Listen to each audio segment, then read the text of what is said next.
Selamat pagi saudara, Anda menyaksikan program khusus terkait dengan pembukaan sidang Tanwir dan perayaan Milad ke-112 Muhammadiyah yang digelar hari ini. Bersama saya Putri Oktaviani. Puncak acara saudara digelar di Kupang, Nusa Tenggara Timur. Presiden Prabowo Subianto dijadwalkan akan hadir membuka sidang Tanwir dan Milad Muhammadiyah.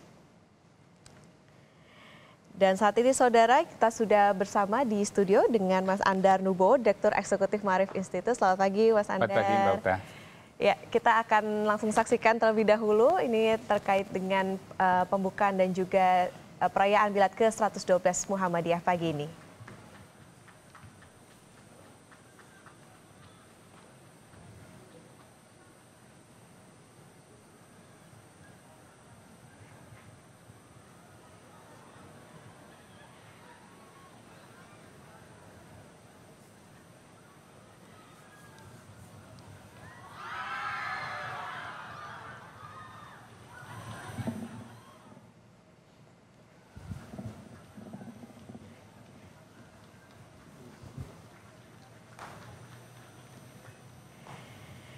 Ya saudara, dalam lagu kebangsaan acara pembukaan Tanwir dan Milad ke-112 Muhammadiyah terlihat Presiden Prabowo Subianto sudah tiba di lokasi acara.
Sang Surya.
Hadirin disilakan duduk kembali.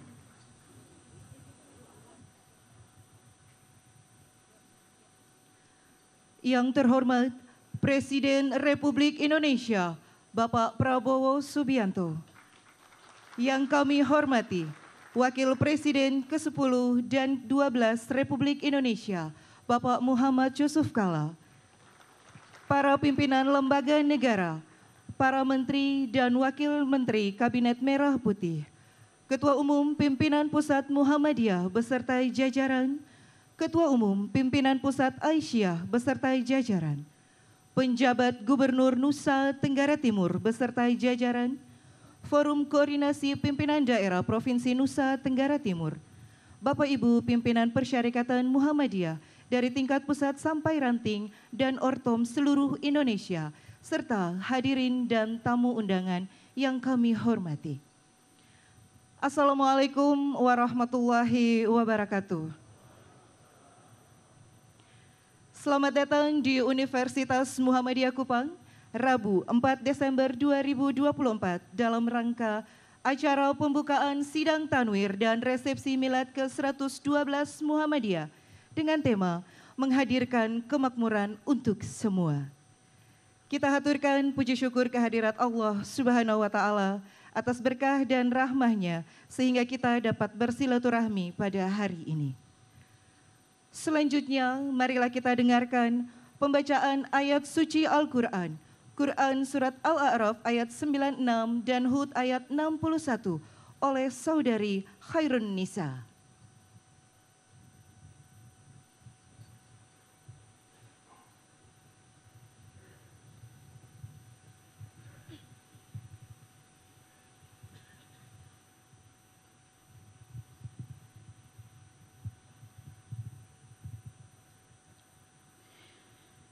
Assalamualaikum warahmatullahi wabarakatuh.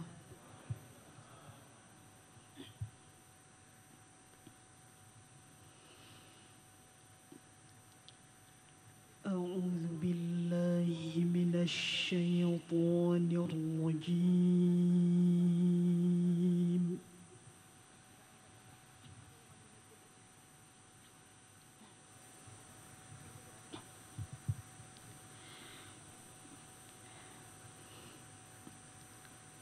Bismillahirrahmanirrahim.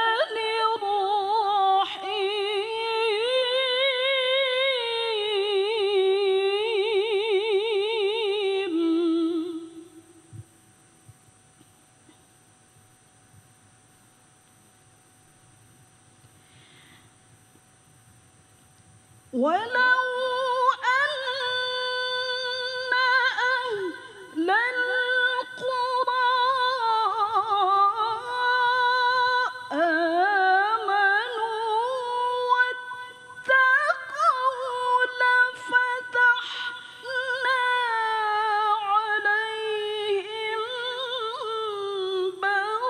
بركات من السماء والأرض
وإلى ثمود أخاهم صالحا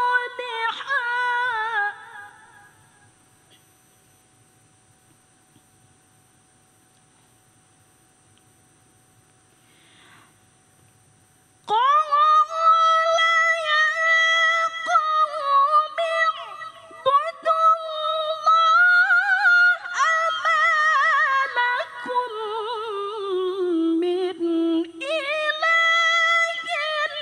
غيره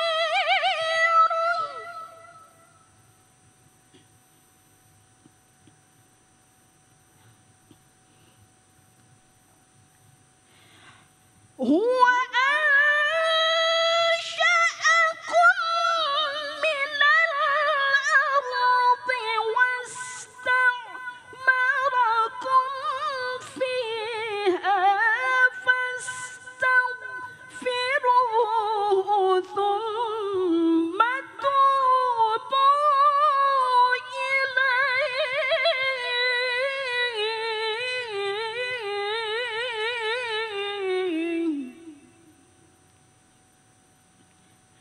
إن ربي قريب مجيب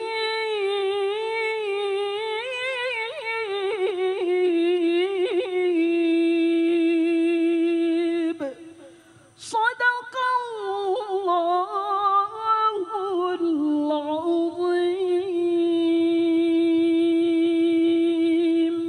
والسلام عليكم ورحمة الله وبركاته. Sadaqallahul azim, maha benar Allah dengan segala firman-Nya.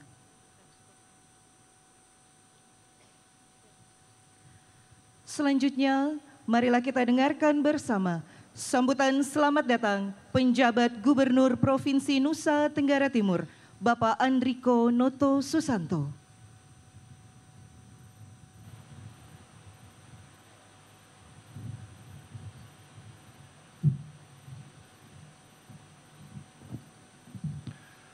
Bismillahirrahmanirrahim. Assalamualaikum warahmatullahi wabarakatuh. Shalom, salve, Om Swastiastu, Namo Buddhaya, salam kebajikan bagi kita semua. Yang terhormat dan sama-sama kita banggakan, Bapak Presiden Republik Indonesia, Bapak Jenderal Purnawirawan Prabowo Subianto, Bapak Haji Muhammad Yusuf Kalla, yang saya hormati, para Menteri Kabinet Merah Putih dan pimpinan lembaga non-kementerian, Panglima TNI dan Kepala Kepolisian Republik Indonesia beserta jajaran, Ketua Umum Pimpinan Pusat Muhammadiyah Bapak Profesor Dr. Haidar Nasir, MSI, jajaran pengurus Pusat Muhammadiyah beserta pimpinan wilayah Muhammadiyah dari seluruh provinsi se-Indonesia, Ketua DPRD beserta Forum Koordinasi Pimpinan Daerah Provinsi Nusa Tenggara Timur, tokoh agama, tokoh masyarakat, tokoh pemuda, dan tokoh perempuan, segenap insan pers dan media massa, singkatnya Bapak Ibu undangan hadirin yang saya hormati. Puji syukur kita panjatkan kehadirat Allah Subhanahu wa Ta'ala, Tuhan yang Maha Esa, karena atas berkat dan karunia-Nya sehingga kita dapat berkumpul di sini dalam keadaan sehat walafiat dan penuh persaudaraan untuk mengikuti acara Tanwir dan Milad ke-112 Muhammadiyah. Atas nama pemerintah dan masyarakat Nusa Tenggara Timur, saya mengucapkan selamat datang kepada Bapak Presiden beserta rombongan di Kota Kupang, Ibu Kota Provinsi Nusa Tenggara Timur. Masyarakat NTT merasa bersyukur dan berbangga karena Bapak Presiden berkenan mengunjungi Provinsi Nusa Tenggara Timur untuk pertama kalinya sejak dilantik sebagai Presiden Republik Indonesia. Apresiasi yang sama kepada pengurus Pusat Muhammadiyah yang telah memilih Kota Kupang sebagai tempat penyelenggaraan Tanwir dan Milad ke-112 Muhammadiyah. Bapak Presiden yang kami hormati, hadirin yang kami banggakan, kami berbangga karena Nusa Tenggara Timur mendapat tempat yang sangat istimewa dalam hati Bapak Presiden. Saat menjabat sebagai Menteri Pertahanan, Bapak Presiden telah menginisiasi untuk mendirikan Politeknik Benboy, Universitas Pertahanan di Belu, sebagai wujud nyata kecintaan Bapak Presiden untuk membangun generasi muda NTT yang berkualitas, khususnya di daerah perbatasan. Mohon izin juga kami laporkan kepada Bapak Presiden bahwa pelaksanaan pemungutan suara Pilkada serentak tahun 2024 di Provinsi NTT pada tanggal 27 November yang lalu telah berjalan dengan aman, tertib, dan lancar. Sebagai beranda terdepan NKRI dan perbatasan darat dengan Republik Demokratik Timur Leste dan berbatasan laut dengan negara Australia, Provinsi NTT dengan penduduk 5,6 juta jiwa, terdiri dari 21 kabupaten dan 1 kota, dikaruniai alam yang sangat indah, sumber daya alam yang melimpah, dan budaya adat istiadat yang sangat hangat dan bersahabat. Kabupaten Rotendao adalah wilayah paling selatan NKRI. Kami mohonkan kepada Bapak Presiden untuk dapat dibangun Monumen Titik Nol Rotendao sebagai perekat NKRI, kawasan wisata baru dan berdampak pada peningkatan ekonomi masyarakat. Bapak Presiden yang kami hormati, hadirin yang kami banggakan, saat ini Provinsi NTT juga masih memiliki beberapa persoalan dasar yang harus terus kami selesaikan, yaitu kemiskinan, miskin ekstrim, dan stunting. Angka prevalensi stunting di NTT mencapai 37,9%, sementara angka kemiskinan dan kemiskinan ekstrim mencapai 19,48 dan 2,82%. Salah satu upaya yang kami lakukan adalah dengan gerakan kemanusiaan percepatan penanganan stunting terintegrasi. Setiap organisasi perangkat daerah di lingkup pemerintah provinsi dan kabupaten kota di NTT wajib menjadi orang tua asuh bagi anak-anak stunting. Pemerintah provinsi dan seluruh masyarakat NTT juga siap mendukung penuh pelaksanaan program makan bergizi gratis yang dapat berdampak langsung untuk penanganan stunting dalam rangka penyiapan generasi emas 2045. Kami memiliki banyak pangan lokal yang sehat dan bergizi seperti sorghum, jagung, ubi kayu, pisang, ikan, sayur kelor sebagai menu makanan program tersebut untuk mendorong pertumbuhan ekonomi masyarakat. Kami juga berharap potensi lahan kering Nusa Tenggara Timur yang luasnya mencapai 4,75 juta hektar dapat dicetak dan dilengkapi infrastruktur pendukung seperti jalan usaha tani dan irigasi embung sebagai basis menuju swasembada pangan berkelanjutan, selain lahan basah yang luasnya hanya 300.000 hektar. Hasil evaluasi inflasi Bapak Presiden kami laporkan yang dimonitor rutin oleh Bapak Menteri Dalam Negeri setiap minggu terpantau stabil di bawah rata-rata nasional, yaitu pada kisaran 1,13% sampai 0,83% year on year pada 3 bulan terakhir.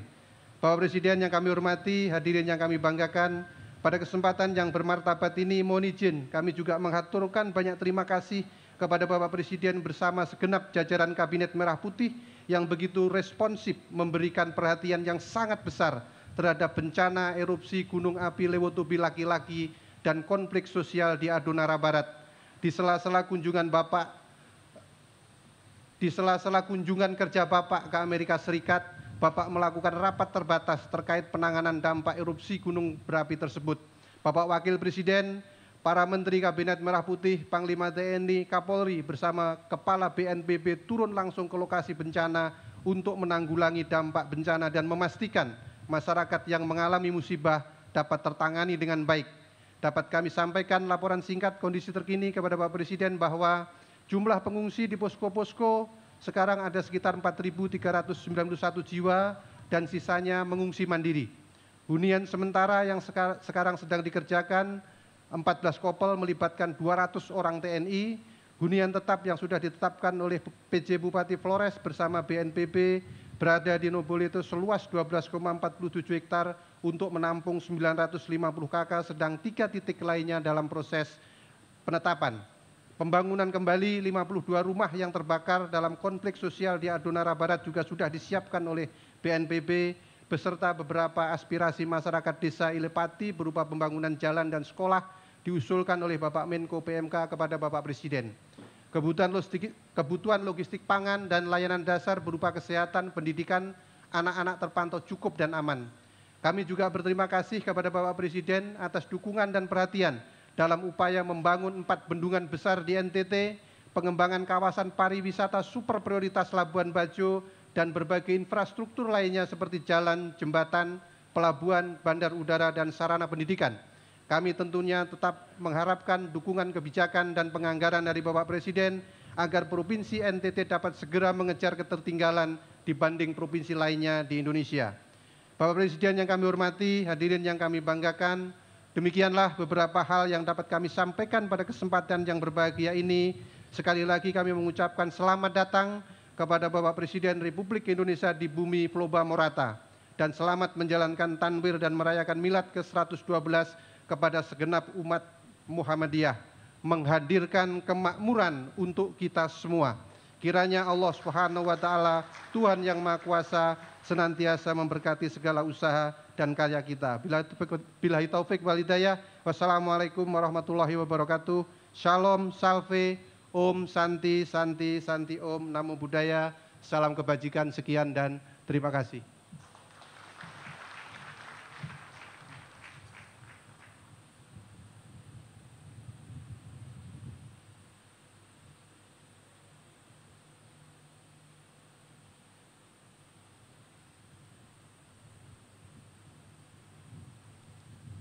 Selanjutnya, mari kita dengarkan bersama sambutan Ketua Umum Pimpinan Pusat Muhammadiyah, Bapak Haidar Nasir.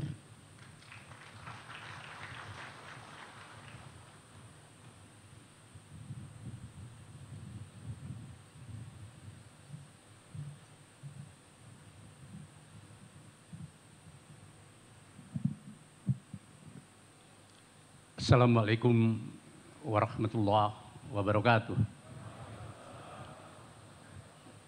Hamdan wa syukrulillah wa nusalli wa nusallimu ala Muhammadir Rasulillah wa ala alihi wa sahbihi wa mawala.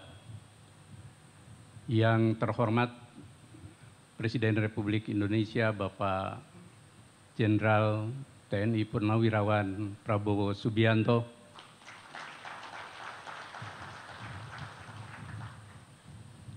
saya akan menyapa para tamu spesial yang bersama rombongan Bapak Prabowo, Bapak Presiden, tanpa menyebut jabatannya karena waktu terbatas. Yang saya hormati Bapak Yusuf Kalla, para menteri dan pejabat setingkat menteri, Pak Zulkifli Hasan, Bapak Abdul Mukti, Pak Budi Santoso, Bapak Raja Juli Antoni, Bapak Wahyu Trenggono, Bapak Hanif Ainur Rafiq, Jenderal Agus Subianto, Panglima TNI, Jenderal Polisi Bapak Listio Sigit Prabowo, Kapolri, Bapak Dadan Indayana, Profesor Mukti Fajar Nurdewanto, anggota Komisi Yudisial, Prof. Muhajir Effendi, Penasihat Presiden khusus bidang haji, Wakil Menteri Fajar Rijaul Haq, Zulfikar At-Tawalla, Bapak Fahri Hamzah, Bapak Sulaiman Umar, Bapak Daniel Azhar Simajuntak, Bapak Anies Mata, Bapak Seskab Mayor Teddy, selalu ada tepuk spesial. Dari DPD, DPR RI, dan pimpinan partai, Bapak Sultan Bahtiar Najamuddin, Bapak Abraham Lisianto, Bapak Ahmad Yohan, Bapak Melkiades Lakalena, Gubernur atau pejabat Gubernur NTT yang saya hormati, Bapak Pangdam 9, Kapolda NTT, dan Forkompimda. Satu lagi terlewat tadi, Wamen Profesor Fauzan. Mohon maklum. Serta rombongan para tamu sekalian dari Jakarta yang tidak bisa saya sapa satu persatu. anggota pimpinan Pusat Muhammadiyah, Ketua Umum dan anggota pimpinan Pusat Aisyah,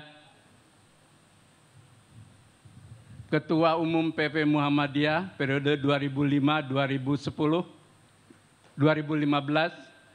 Bapak Profesor Dr. Din Syamsuddin,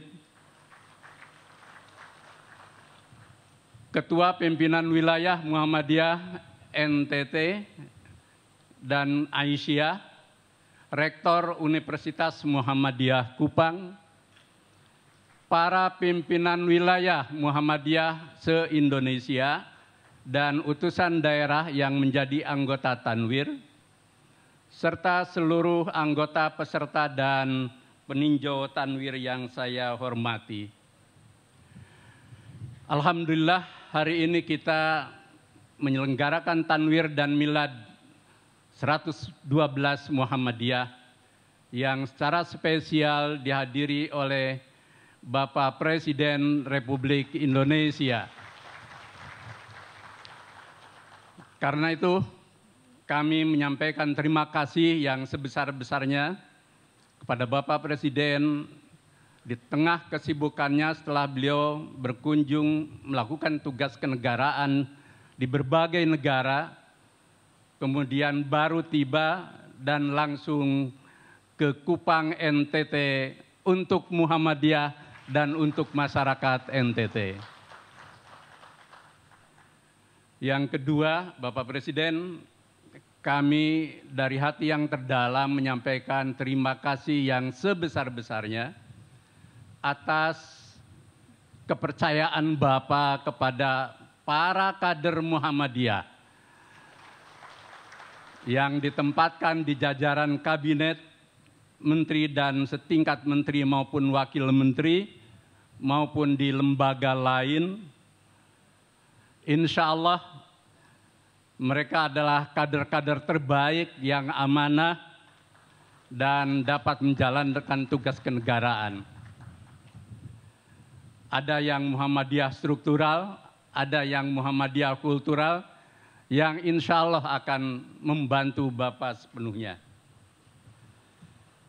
Yang ketiga, kami juga menyampaikan laporan bahwa sejumlah program telah kami laksanakan, termasuk yang terakhir program makan bergizi yang dipelopori oleh Majelis Pemberdayaan Masyarakat dan Aisyah, yang semalam telah melakukan MOU dengan Badan Gizi Nasional.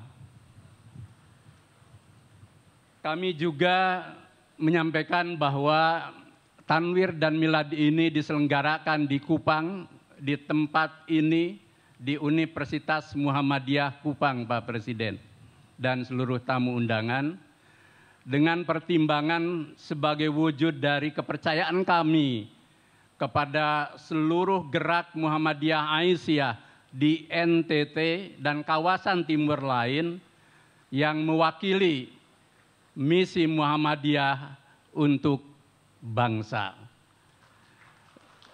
Dan kampus ini mahasiswanya 8.800, dan dari 8.800 itu 82% saudara-saudara kami yang beragama Kristen, baik Katolik maupun Protestan. Dan terima kasih kepada para tokoh agama, tokoh daerah di NTT, termasuk tentu Bapak Pejabat Gubernur dan seluruhnya, Pak Kapolda dan Pak Pangdam, serta seluruh jajaran Forkompimda yang selama ini bekerja sama dengan Muhammadiyah. Dan UM Kupang ini serta kehadiran Muhammadiyah di kawasan NTT maupun di Papua telah menyatu, Bapak Presiden. Bahkan UMK ini sering diplesetkan menjadi Universitas Muhammadiyah Kristen. Dan saudara-saudara kami yang lekat dan dekat Muhammadiyah, menurut istilah Pak Menteri Pendidikan Dasar Menengah dan Pak Fajar Rijaul Haq yang melakukan penelitian di NTT dan Papua, mereka disebut sebagai Kristen Muhammadiyah, karena dekatnya dengan kami.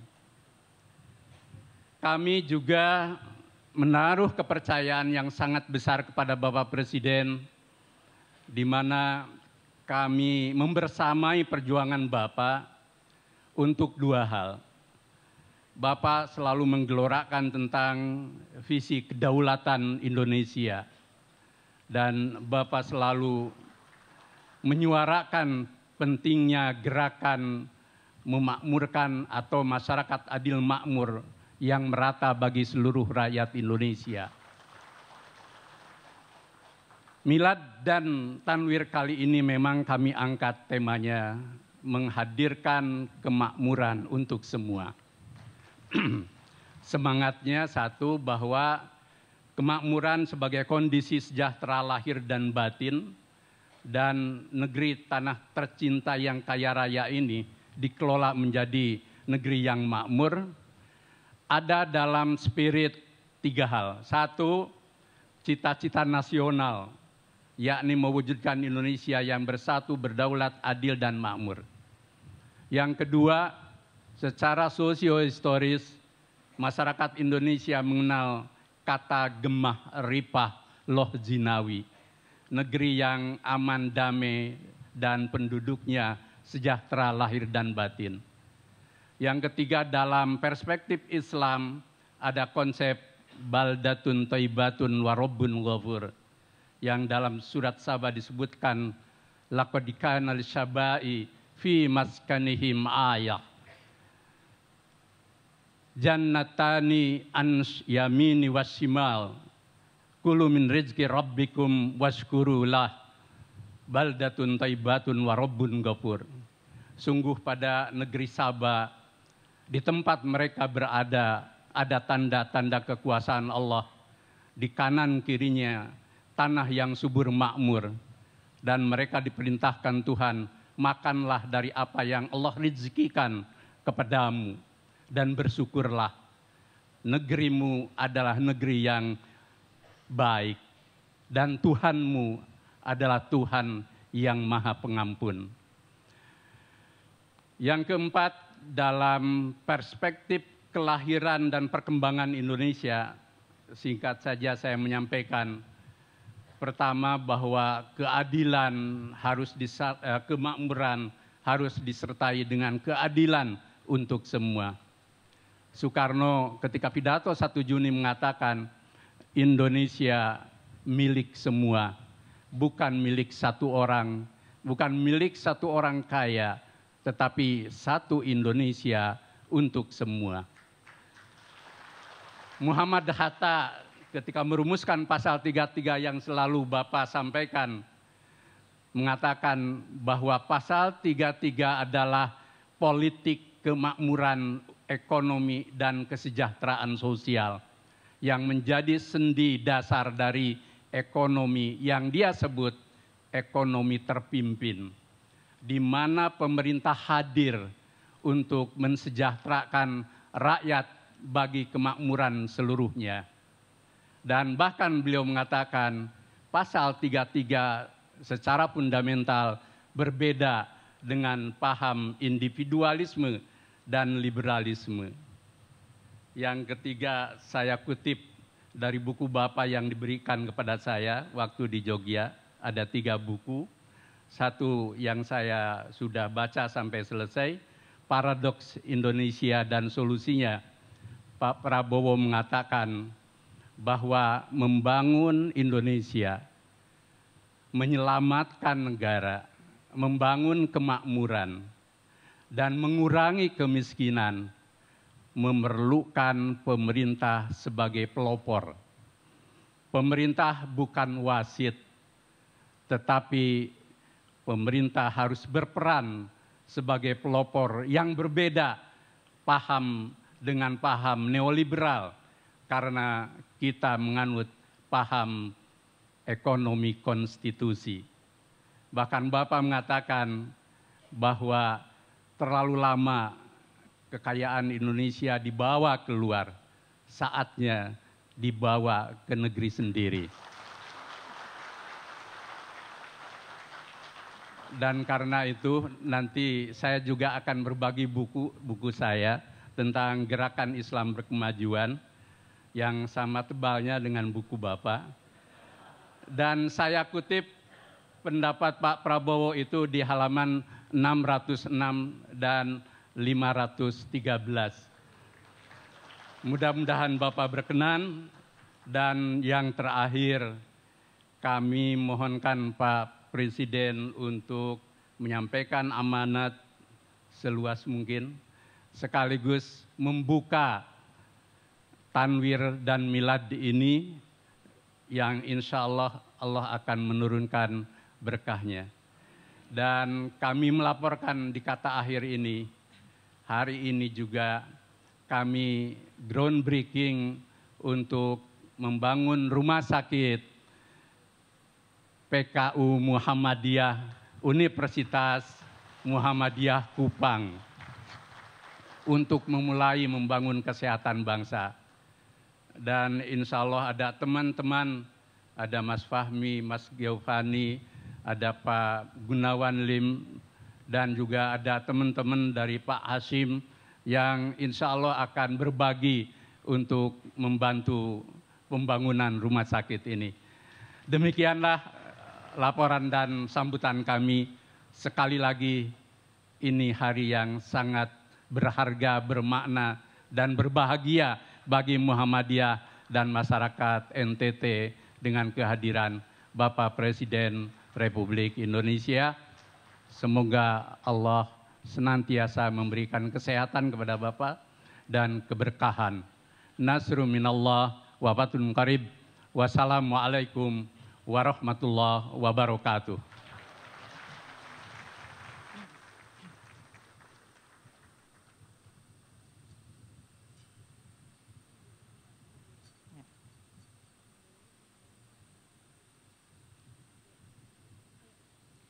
Hadirin yang kami hormati, selanjutnya marilah kita simak bersama sambutan Presiden Republik Indonesia Bapak Prabowo Subianto.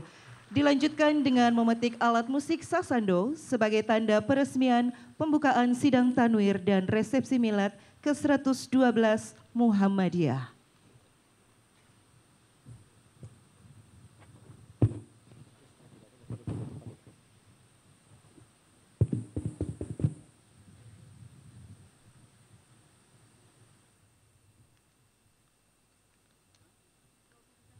Bismillahirrahmanirrahim.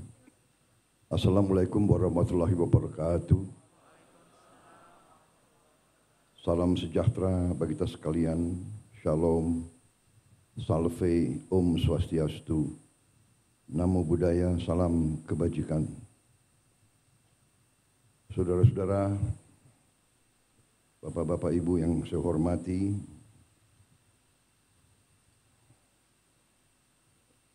saya juga ingin menyapa tokoh-tokoh yang hadir. Tidak apa-apa, memakan waktu nggak apa-apa kan?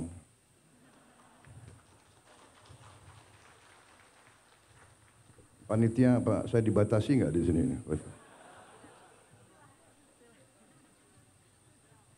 Yang saya hormati, saya banggakan Wakil Presiden Republik Indonesia ke-10 dan ke-12, Bapak Haji Muhammad Yusuf Kalla beserta Ibu Mufidah Yusuf Kalla. Yang saya hormati, saya banggakan Ketua Umum Pengurus Pusat Muhammadiyah Profesor Dr. Haji Haidar Nasir beserta para kiai, para ulama, serta para pimpinan Pusat Muhammadiyah dan seluruh keluarga besar Muhammadiyah yang saya hormati dan saya banggakan. Ketua Umum PP Aisyah, Ibu Salmah Urbaniyah, beserta ibu-ibu pengurus Aisyah yang hadir.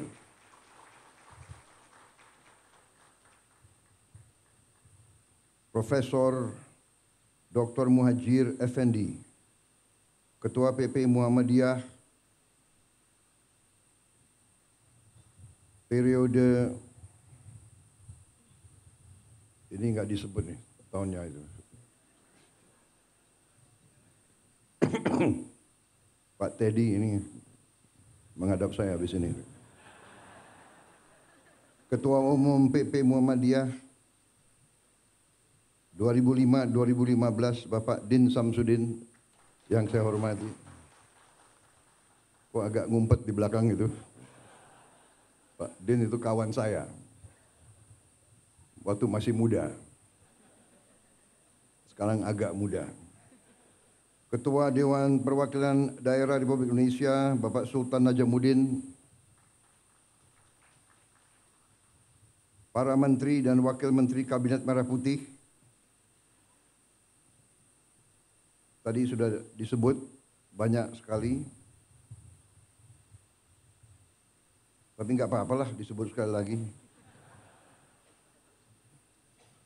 Menko Bidang Pangan Dr. Zulkifli Hasan, Menteri Pendidikan Dasar dan Menengah, yang juga kebetulan Sekretaris Umum PP Muhammadiyah, Profesor Dr.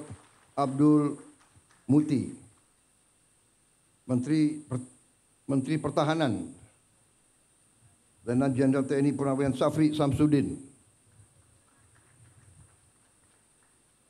Menteri Perdagangan Saudara Budi Santoso, Menteri Desa dan Pembangunan Daerah Tertinggal Saudara Yandri Susanto, Menteri Kehutanan Saudara Raja Juli Antoni, PhD, Menteri Kelautan Perikanan Saudara Sakti Wahyu Trenggono, Menteri Lingkungan Hidup Saudara Hanif Faisal Nurofik, Panglima TNI Jenderal TNI Agus Subianto, Kepala Kepolisian Republik Indonesia Jenderal Polisi Listio Sigit Prabowo. Jadi kalau Kapolri dan Panglima TNI nama terakhirnya itu Prabowo Subianto.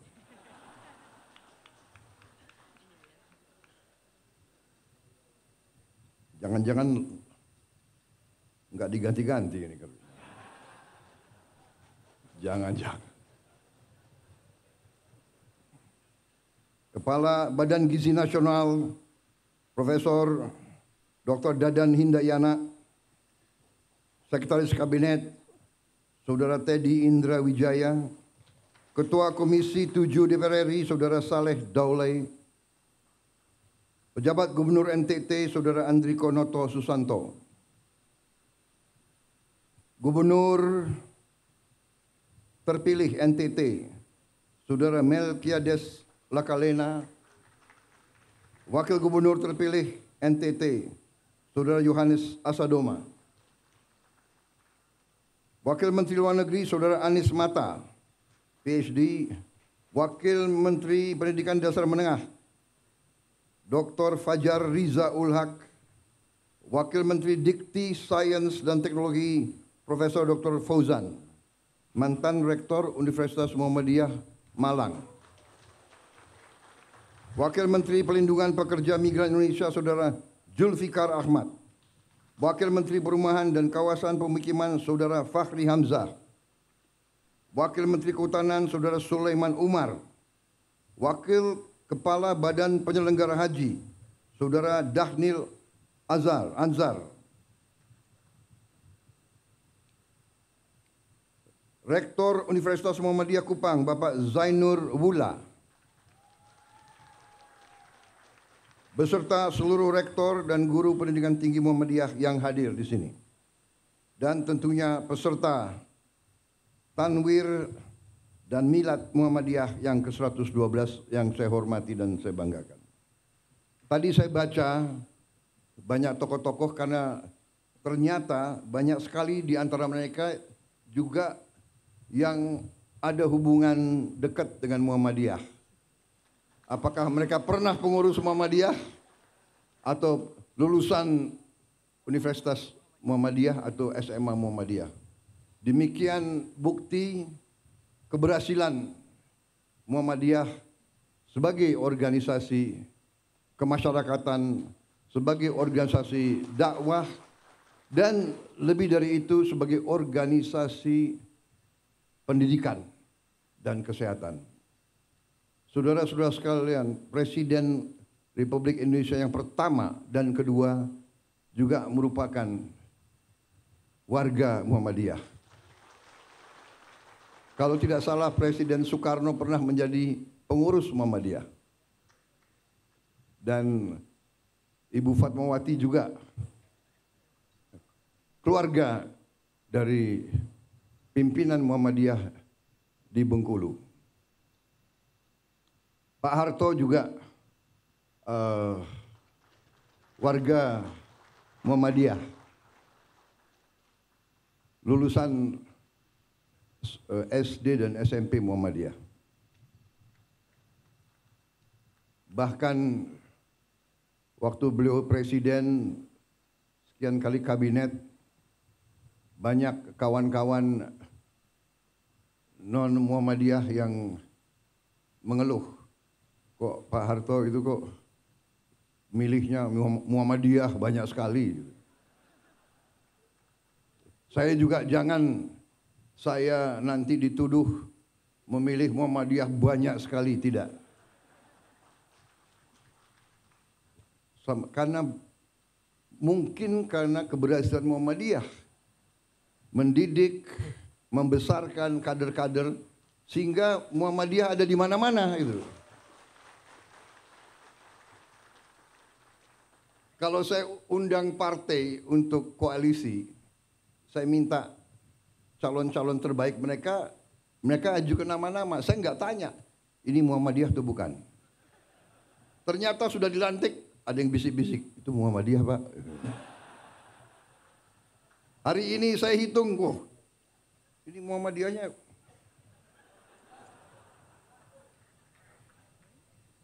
Saya juga baru tahu Budiman Sujatmiko ini alumni SMA Muhammadiyah Yogyakarta. Memang Muhammadiyah ada di mana-mana ini. Ada yang di kiri, ada yang di kanan, ada yang di tengah. Pak Jeffrey Giovanni Muhammadiyah juga rupanya. Sponsor.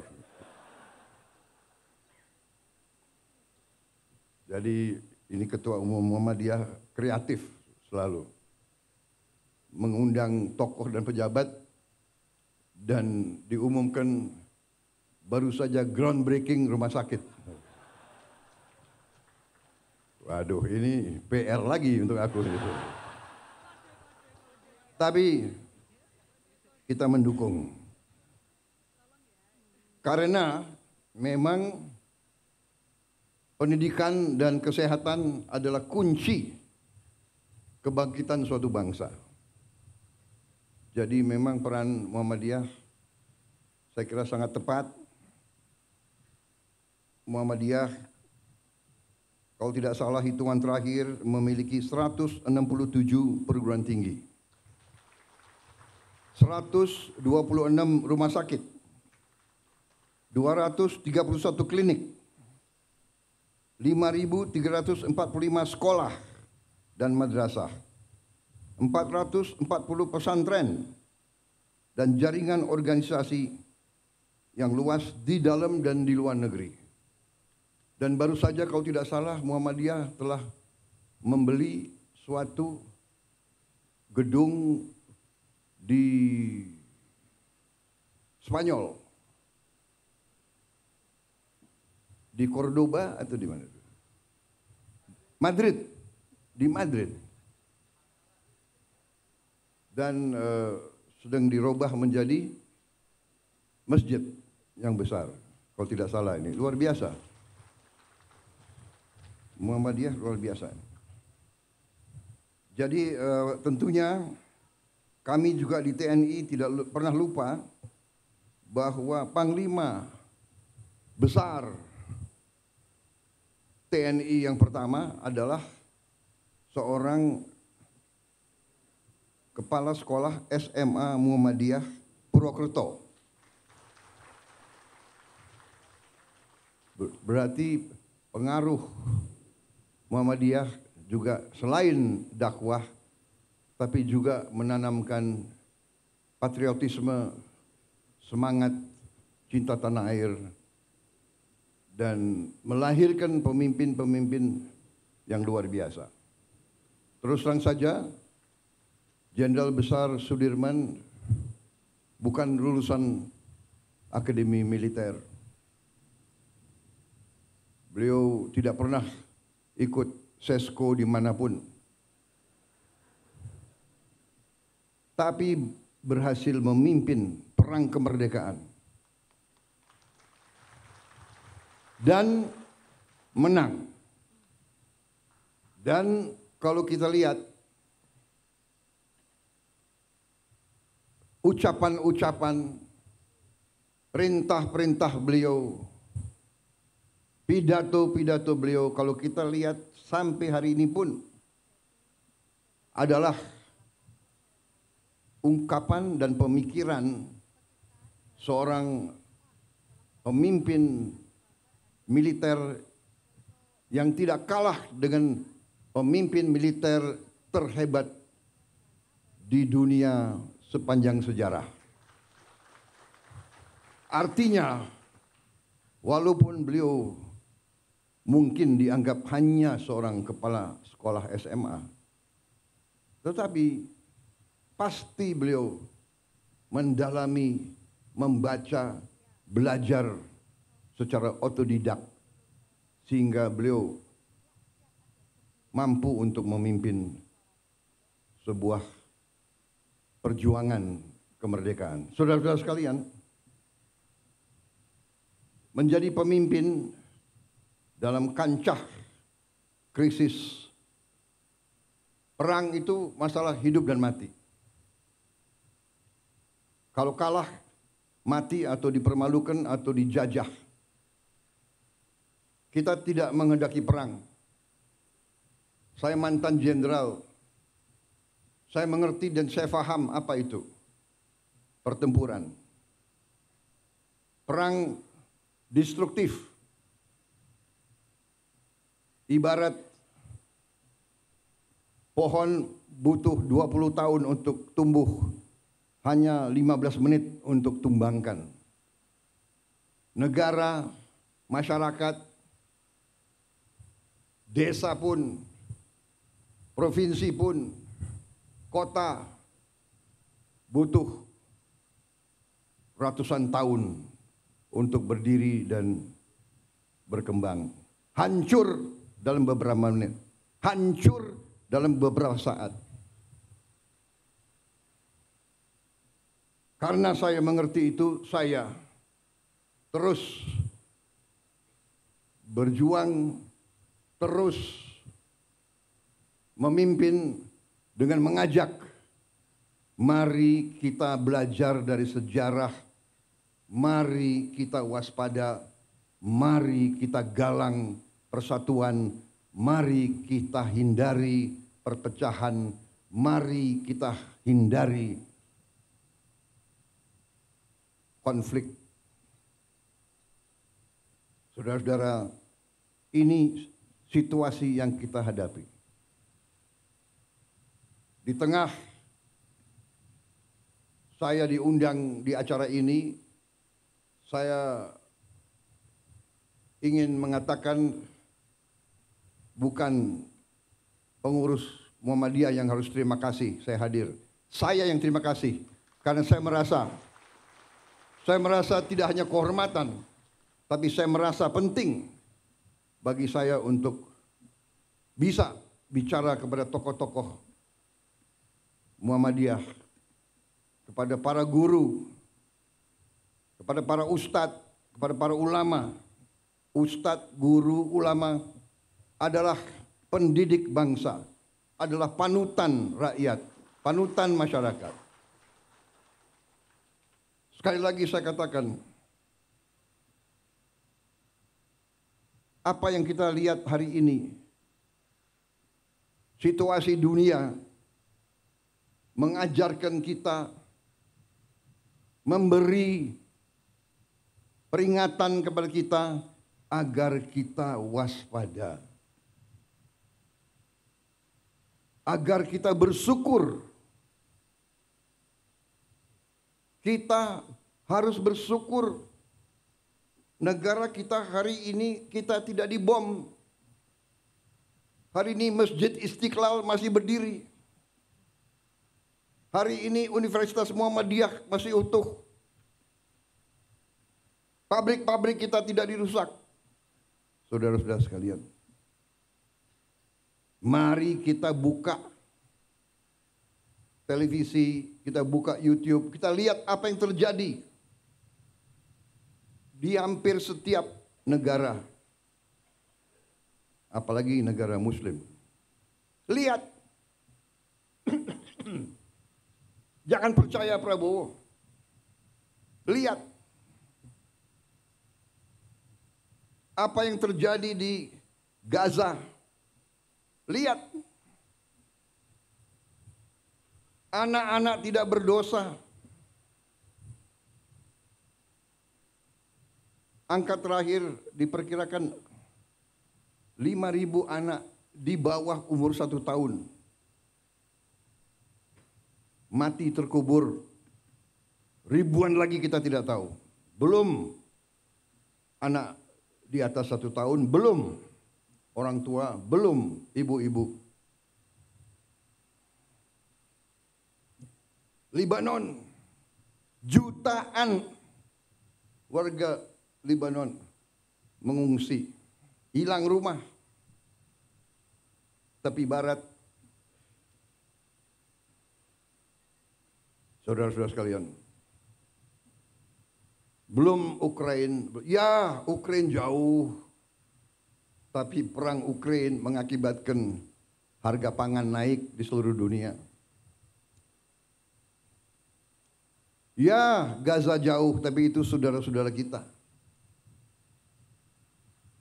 Apa poin yang saya ingin sampaikan, saudara-saudara? Jangan kita anggap damai itu adalah biasa. Jangan kita anggap kita tidak menghadapi ancaman. Kenapa kita harus waspada? Karena kita kaya. Bukan kita ke negeri Belanda, orang Belanda ke kita.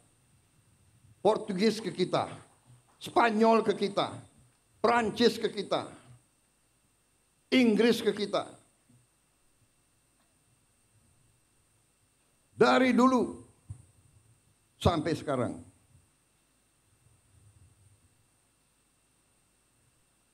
Saudara-saudara, saya kira pelajaran termasuk di semua agama, pelajaran agama Islam pun mengajarkan bahwa kita harus bertanggung jawab atas keselamatan kita sendiri, keselamatan keluarga kita, dan juga atas harta kita. Jadi saudara-saudara,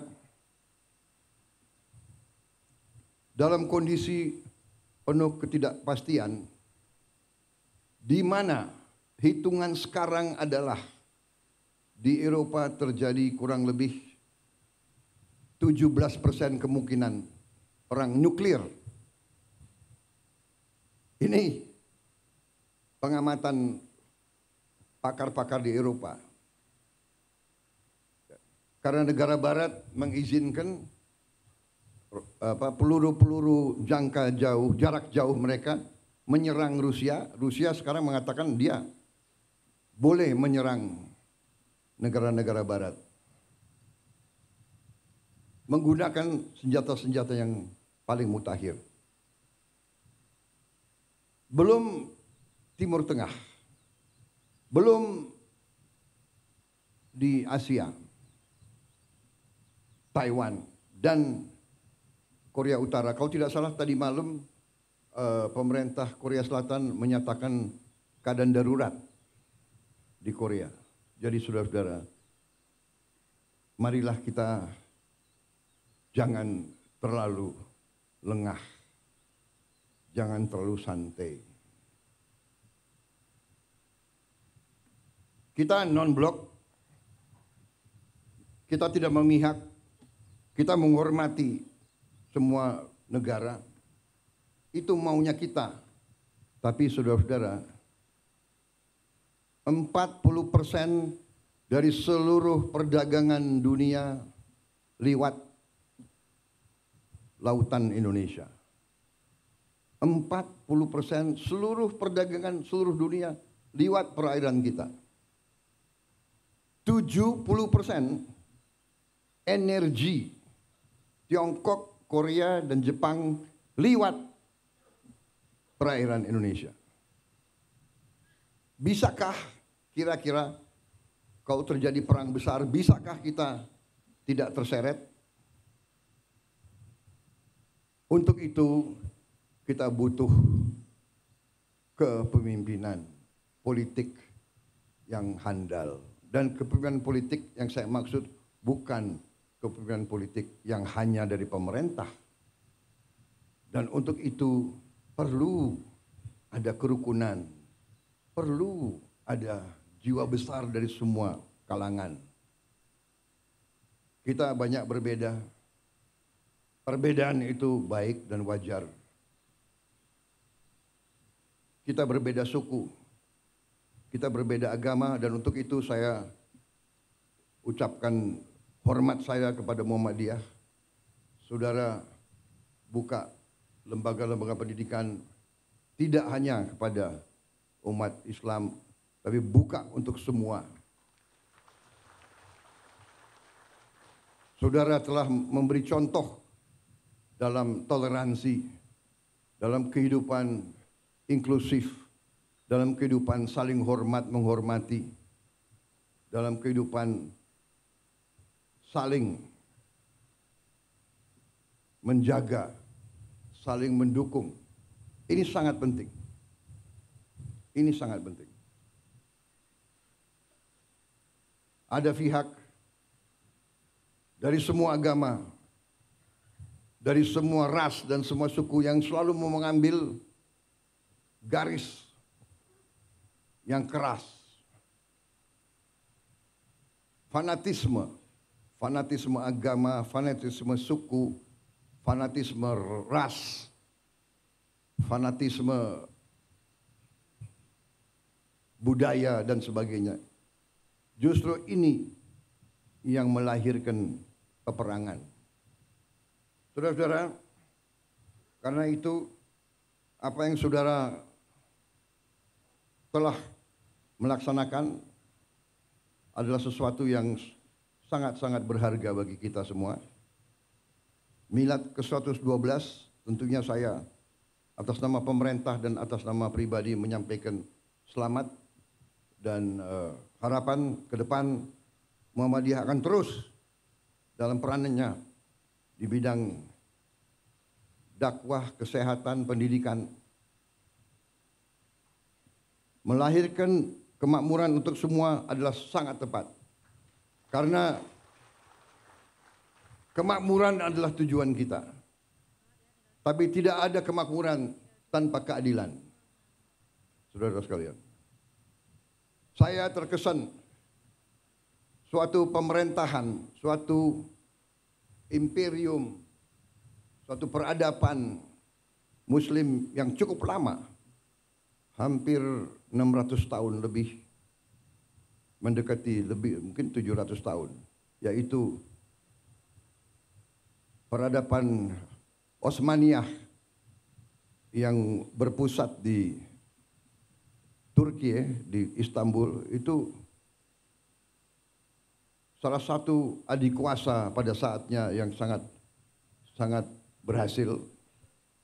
Ciri khasnya adalah dia memimpin suatu kekaisaran imperium yang multi etnis, yang toleran kepada semua agama, semua suku, ratusan suku yang berbeda-beda. Dan di situ ada sesuatu yang menarik bagi saya. Untuk memimpin ratusan tahun dan memimpin imperiumnya begitu luas, dia memiliki suatu akademi.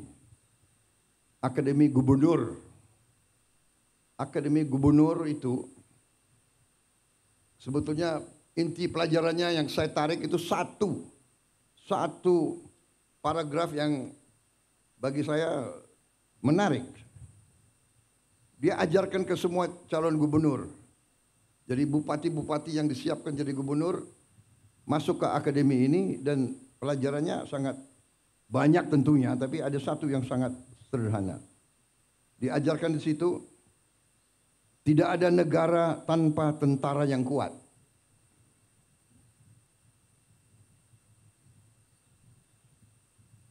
Karena ada kecenderungan pelajaran-pelajaran liberal seolah-olah mau dipisahkan antara sipil dan tentara. Mau dipisahkan antara cendekiawan sama, tidak bisa. Pelajaran, tidak ada negara tanpa tentara yang kuat. Tidak ada tentara yang kuat tanpa uang. Tidak ada uang tanpa kemakmuran. Tidak ada kemakmuran tanpa rakyat yang bahagia dan sejahtera. Tidak ada rakyat yang bahagia dan sejahtera tanpa pemerintah yang bersih dan adil. Ini benar sekali. Uang dari mana? Uang dari rakyat. Iya kan? Melalui pajak, melalui retribusi. Kalau rakyat tidak bahagia, gak mau bayar pajak dia. Pengusaha yang merasa diperes, ya kan? Dulu, sekarang mungkin tidak ada. Mudah-mudahan tidak ada lagi. Dia tidak rela bayar pajak, dia tidak rela.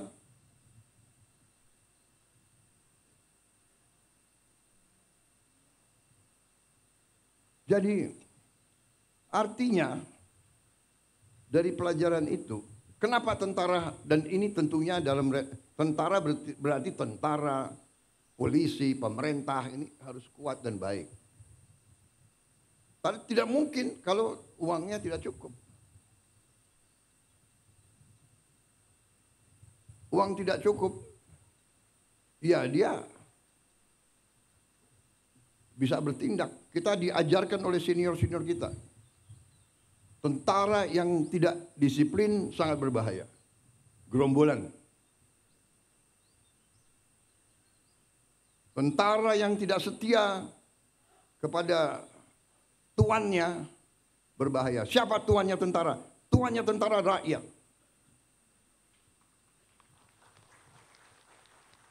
Rakyat yang membayar tentara. Sepatunya, kaos kakinya, bajunya, semua dari rakyat. Kalau rakyat itu tidak bahagia, tidak sejahtera, dan mereka tidak mungkin bahagia dan sejahtera kalau pemerintah itu tidak bersih dan tidak adil. Ini pelajaran saya kira, bukan kita nyontek, kita perlu belajar dari yang baik, yang berhasil. Dan setiap peradaban tentunya ada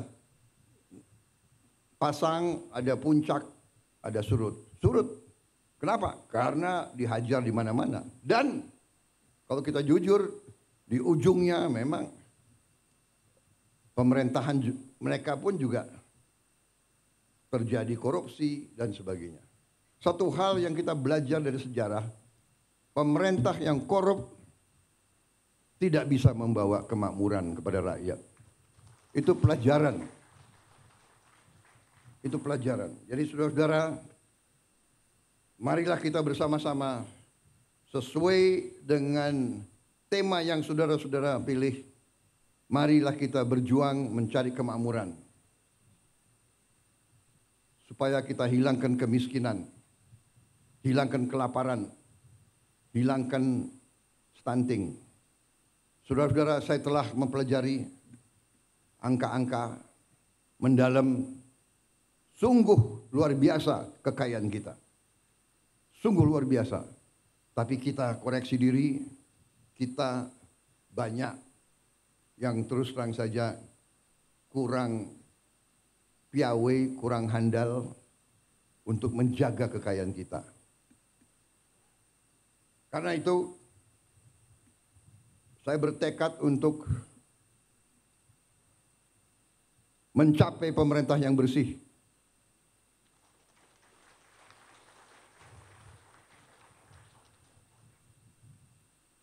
Dan ini tidak gampang. Ini sangat sulit. Bahkan saya tahu saya ditertawakan, saya diejek. Tapi saya sudah biasa diejek. Mana mungkin menghilangkan korupsi di Indonesia?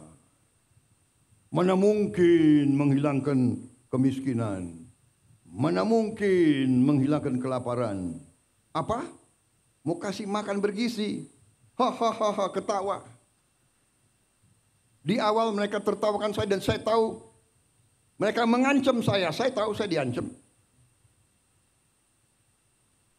Nanti harga saham, harga indeks saham akan turun.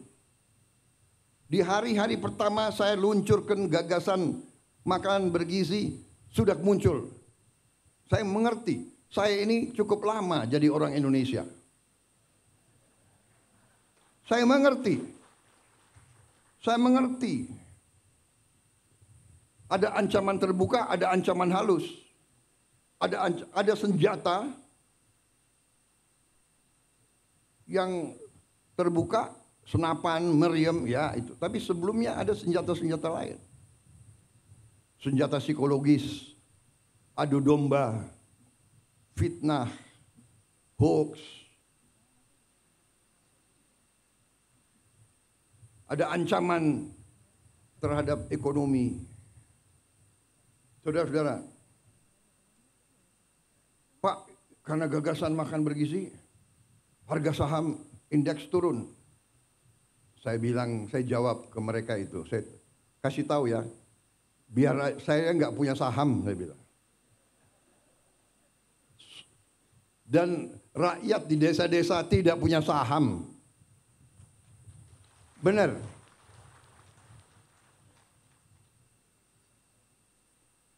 Kalau saham jatuh, iya, pemain-pemain bursa itu. Siapa yang main bursa di sini? Menteri-menteri, ayo ngaku. Fahri Hamzah kayaknya, yuk. Ada bukan orang kaya saja main saham, tahu nggak? Ada teman-teman saya ahli matematik. Dia mau pakai algoritma. Tapi saya lihat hidupnya stres. Tiap detik lihat TV, lihat apa itu? Wah, harga saham turun 0,0 sekian. Oh, panik dia. Hitung lagi. Aduh, hidup stres, aku enggak mau lah. Dan saya kasih tahu itu ya, main-main saham itu kalau orang kecil ya pasti kalah. Itu untuk orang kecil itu biasanya sama dengan judi itu. Yang menang yang bandar, yang besar, yang kuat, ya kan? Ini Pak Trenggono itu mantuk-mantuk. Jangan-jangan Pak Trenggono punya algoritma. Dia itu. Ada ahli matematik yang saking pinternya dia berani ke kasino. Hitung. Main apa? Roulette itu. Pakai algoritma itu, Cok. Tapi enggak serius, saudara-saudara. Kemudian ada yang mau ancam mata uang kita. Ada juga mau ancam. Saudara-saudara, ternyata bernegara itu, keyakinan saya dasarnya adalah beberapa hal yang fundamental. Yang pertama adalah kemampuan bangsa itu menghasilkan pangan.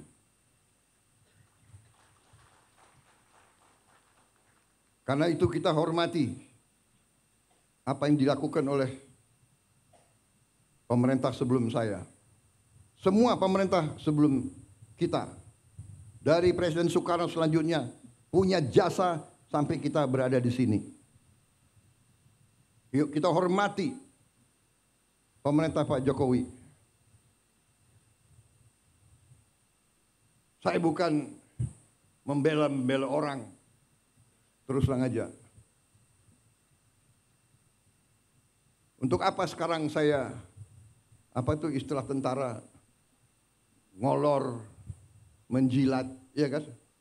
Bukan saya bela-bela Pak Jokowi karena person, tidak. Saya mau katakan apa adanya.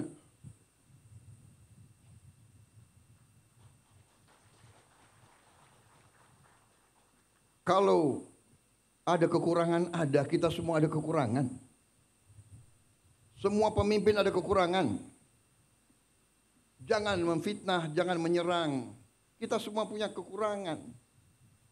Mau buka-bukaan, yang gak enak. Kita diajarkan nenek moyang kita, orang tua kita, mikul duwur mendem jeruk.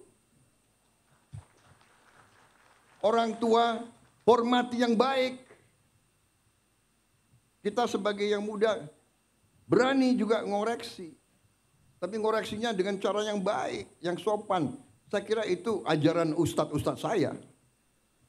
Saya bukan orang yang terlalu baik. Agama saya akui di depan Muhammadiyah. Aku akui. Tapi saya ingat ajaran ustadz-ustadz saya. Tidak boleh dendam, tidak boleh maki-maki, ya kan? Tidak boleh sakit hati, tidak boleh benci. Tuhan aja memaafkan kok. Manusia meneruskan permusuhan. Saya ini dikalahkan oleh Pak Jokowi. Dan menteri-menteri saya banyak yang ikut mengalahkan saya. Benar ya? Ayo ngaku tuh, ngaku. Siapa bendaharanya Pak Jokowi? Itu Trenggono itu. Ayo ngaku ini. Ini banyak ini menteri-menteri saya itu. Tapi sudah ini kan perbedaan itu biasa, persaingan itu biasa. Biasa sudahlah. Tapi sesudah itu, ayo kerjasama, ayo. Nyatanya saya tahu ini. Dalangnya Trenggono ini. Tapi jadi wakil saya di Kementerian Pertahanan. Akhirnya saya dibilang, oh Prabowo pakai banyak orangnya Jokowi. Tidak, bukan orangnya Jokowi. Saya pakai orang merah putih. Saya pakai anak Indonesia. Iya kan?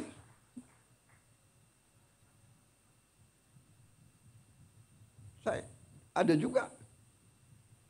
juga yang Menko Polkam saya juga kan bukan orang Gerindra.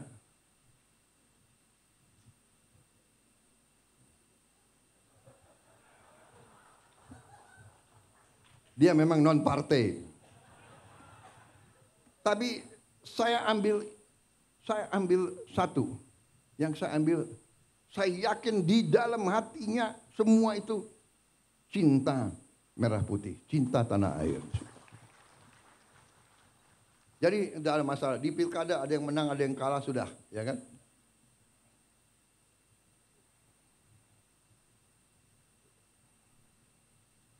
PKS dukung Anies, nggak ada masalah.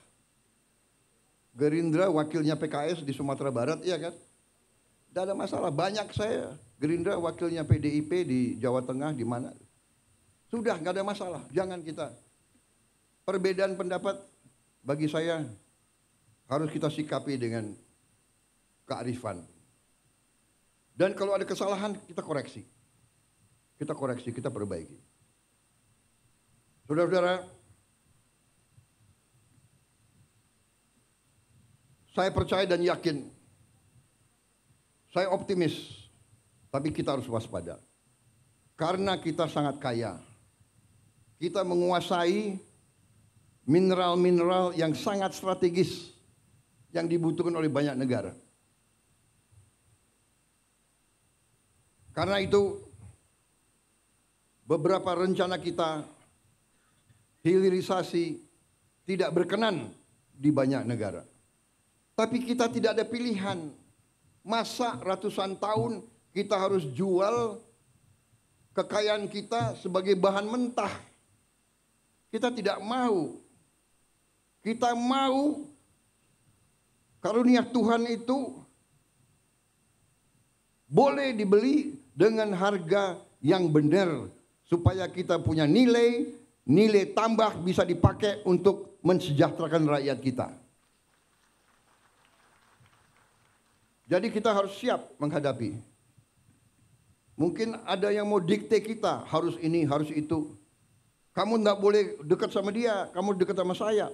Kita dekat sama semua. Saudara-saudara, saya kira itu inti yang ingin saya sampaikan. Terima kasih Pak Haidar membaca buku saya. Karena di Indonesia banyak buku ditaruh di pajangan aja itu. Terima kasih, tapi itu saya kira adalah hal-hal yang mendasar. Dan sebagai kesimpulan,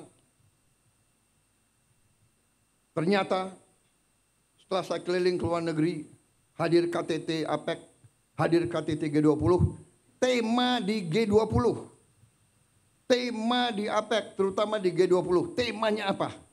Tema utamanya apa? Hilangkan kemiskinan, hilangkan kelaparan. Fight hunger and fight poverty. Itu tema dunia sekarang. Kemudian ke arah menjaga lingkungan hidup kita. Kita nanti berada di garis depan. Saya katakan Indonesia mungkin satu-satu negara, mungkin dengan Brazil dan Kongo, kita diberi karunia oleh Tuhan, kita akan mampu. Semua bahan bakar kita green, semua bahan bakar kita dari tanaman. Dan kita akan swasembada energi. Dan kita akan swasembada pangan. Dalam waktu yang lebih singkat daripada yang saya perkirakan. Saya beri target 4 sampai 5 tahun. Ternyata bisa lebih cepat. Dan saya percaya dan saya yakin NTT tadi kita robah dari hanya laporan gubernur hanya 300.000 hektar yang sekarang bisa diairi, potensi 4 juta hektar, luar biasa. Dan ini bisa dan ini akan kita kerjakan. Saya percaya manusia, apalagi pemimpin, harus berani punya tujuan, harus berani punya sasaran yang tinggi. Jangan sasaran yang rendah. Saya diejek lagi, Prabowo bisa aja dia ngomong mau pertumbuhan 8%. Saudara-saudara, saya selalu mengutip Bung Karno. Bung Karno mengajarkan dari dulu, gantungkan cita-citamu setinggi langit. Kalau kau tidak sampai ke langit, minimal kau jatuh di antara bintang-bintang. Kalau pengalaman saya di tentara juga begitu. Kalau kita kasih target yang rendah, cukuplah. Tidak usah repot-repot, ya kan? Target saya kasih target, kalau sekarang 5%, 5,5%, ya sudah 6% sajalah. Jangan-jangan nggak sampai 6% gitu. Tapi saya hitung angka-angka, saya percaya, saya yakin kita mampu sampai 8%.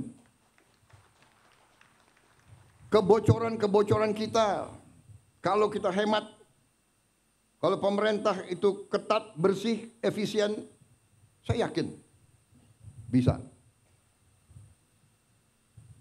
Tapi ini butuh jiwa besar. saudara-saudara, jiwa besar, gubernur, bupati, semuanya harus bekerja, wali kota. Sudahlah, acara-acara yang tidak penting kurangi, ya kan? Seminar, terlalu banyak rapat. Kenapa rapat atau ini harus di hotel di mana gitu? Saudara-saudara, hitungan kita perjalanan luar negeri saja itu Indonesia ini perjalanan luar negeri pejabat-pejabat 3 miliar dolar. Saya minta dikurangi 50% saja. Kalau bisa dikurangi 50%, artinya kita bisa menghemat 15T. 15T itu berapa bendungan, berapa irigasi, berapa SD bisa kita perbaiki, berapa anak sekolah bisa kita kasih makan. Tolonglah ya para menteri, puasa dulu. Puasanya 5 tahun. Kalau 5 tahun kita hemat 1,5 miliar dolar dari perjalanan saja.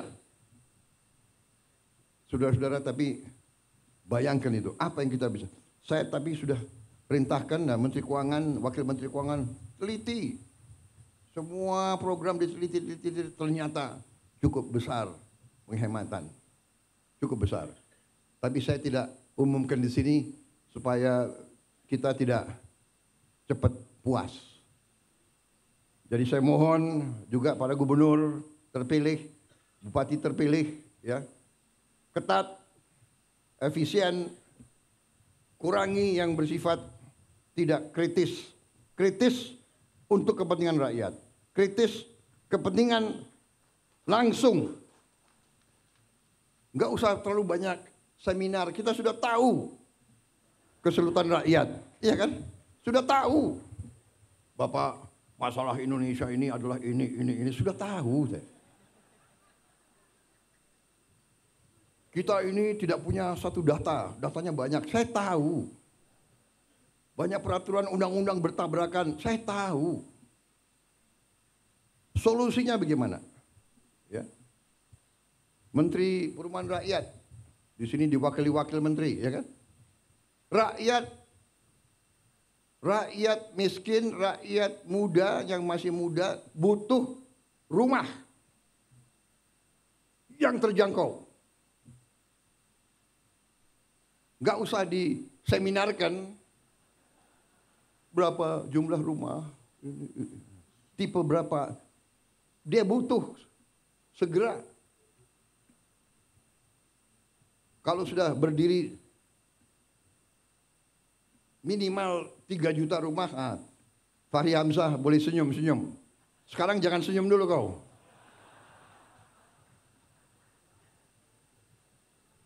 Terima kasih saudara-saudara. Sekali lagi selamat. Terima kasih semua tokoh Muhammadiyah. Mari kita bersama-sama dengan semua komponen lain, semua organisasi lain. Banyak perbedaan, tapi carilah titik-titik persamaan untuk bangsa dan negara. Terima kasih. Selamat Milad ke-112 kepada Muhammadiyah. Berbaktilah terus kepada bangsa, rakyat, umat. Teruskan apa yang sudah saudara-saudara laksanakan dan saudara-saudara buktikan. Wassalamualaikum warahmatullahi wabarakatuh. Shalom Salve, Om Swastiastu, Nama Budaya, Salam Kebajikan. Terima kasih kehormatan diberikan kepada saya bisa berbicara di sini dan bisa memberi pengarahan kepada saudara-saudara sekalian. Saudara-saudara berjasa, bekerja, kadang-kadang tanpa dilihat. Terima kasih. Selesai. Selanjutnya, persiapan prosesi pemetikan alat musik sasando. Berkenan mendampingi Menteri Koordinator Bidang Pangan, Ketua Umum Pimpinan Pusat Muhammadiyah, serta Ketua Panitia Penerima Sidang Tanwir dan Resepsi Milad ke-112 untuk naik ke atas panggung. Sasando berasal dari bahasa rote sasandu yang berarti alat musik yang berbunyi atau bergetar. Sasando telah digunakan oleh masyarakat rote dari abad ke-7 untuk mengiringi lagu, syair, dan tarian. Memiliki alunan yang khas, sasando kini menjadi salah satu alat musik tradisional kekayaan budaya Nusa Tenggara Timur. Mohon izin Bapak, kami pandu hitung mundur. 3, 2, 1.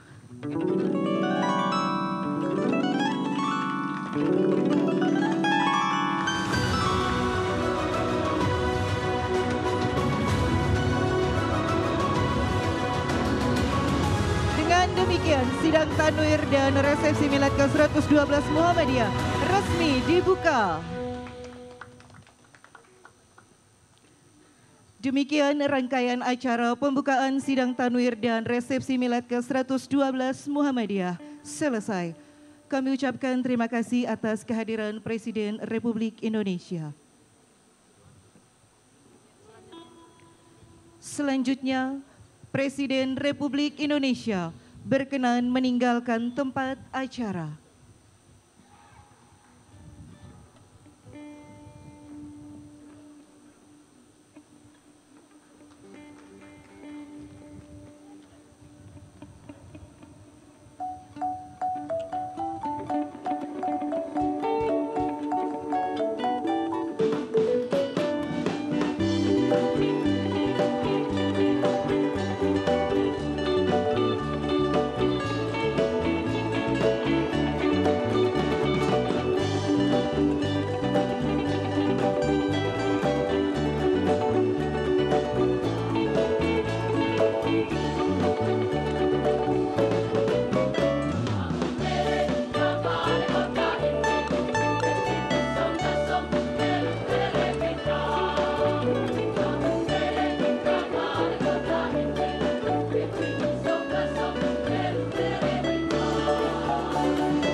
Ya saudara, tadi kita sudah mengikuti rangkaian pembukaan sidang tanwir dan milad ke-112 Muhammadiyah yang bertemakan menghadirkan kemakmuran untuk semua.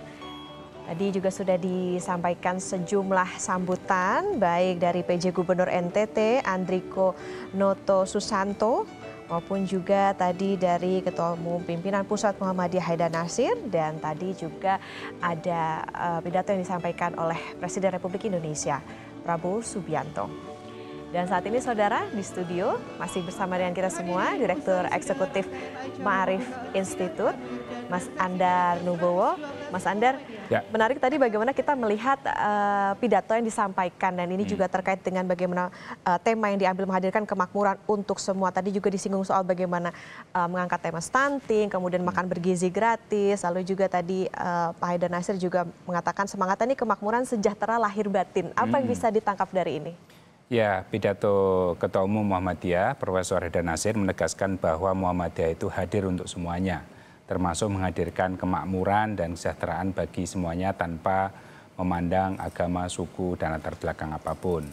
Nah, saya kira tanwir di Kupang kali ini itu menyimpulkan komitmen Muhammadiyah kepada kemakmuran dan juga keadilan untuk semuanya. Nah, kita tahu pemilihan tempat di Kupang itu menyimpulkan bahwa Muhammadiyah itu hadir ya di masyarakat yang mayoritas non-Muslim.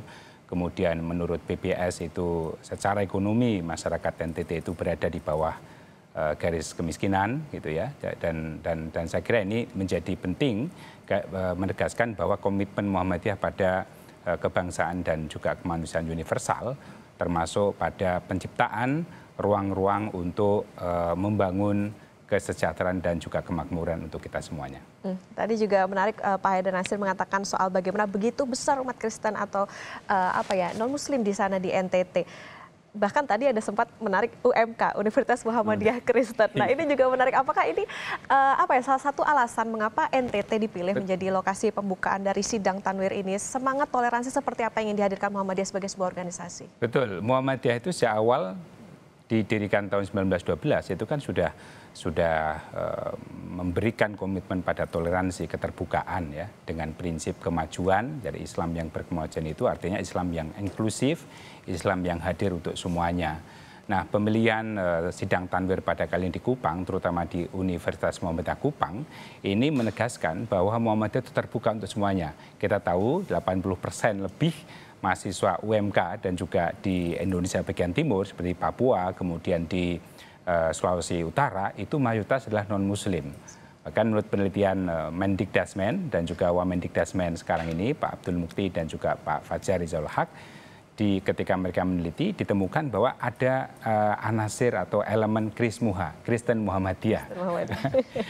Jadi mereka hafal Sang Surya, tetapi iman mereka tetap iman Kristiani. Gitu. Oke, tadi juga menarik soal bagaimana membangun rumah sakit, membangun kesehatan bangsa. Ini sudah sejauh mana sebetulnya perkembangan atau juga peradaban terkait dengan kesehatan yang dibangun Muhammadiyah sejauh ini? Muhammadiyah itu punya sekitar 400 rumah sakit dan health clinic ya. Dan ini menegaskan kembali bahwa Muhammadiyah itu selain punya misi dakwah Islam, tapi Islam yang rahmatil lil alamin, sekaligus juga punya misi pendidikan dan kesehatan. Jadi ada 400 rumah sakit dan juga health clinic, klinik kesehatan di berbagai daerah dari Aceh sampai Papua termasuk di Kupang. Dan saya kira groundbreaking rumah sakit atau PKU Muhammadiyah di Kupang ini juga menegaskan kembali bahwa Muhammadiyah ini itu juga fokus pada peningkatan kesehatan.